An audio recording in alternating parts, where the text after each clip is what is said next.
Vem comigo empreender para sair da CLT parte 3. E hoje vamos colocar à prova a nossa mais nova aquisição, que é a nossa prensa plana para sublimar azulejo. E ele está com esse tecido aqui improvisado porque ela vem com uma manta aqui, mas como o azulejo é frágil e vai esquentar muito, eu coloquei isso daqui para amortecer a pressão que vai ser para sublimar. E com isso diminui o risco de quebrar o azulejo na hora de retirar ali da prensa. E sem mais enrolação, a nossa arte já está pronta aqui. Eu vou colocar para imprimir. Vai começar a impressão aqui. A prensa já está pré-aquecida. O tempo que eu estou usando é 180 graus por 420 segundos. Então, assim que terminar de imprimir aqui, eu vou colar no azulejo e a gente vai para a prensa.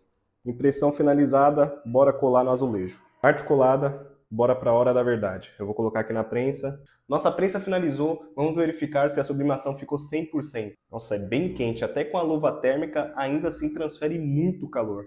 Peça finalizada, acabamento excelente. Eu vou tirar foto ali na moldura para vocês verem como fica finalizado.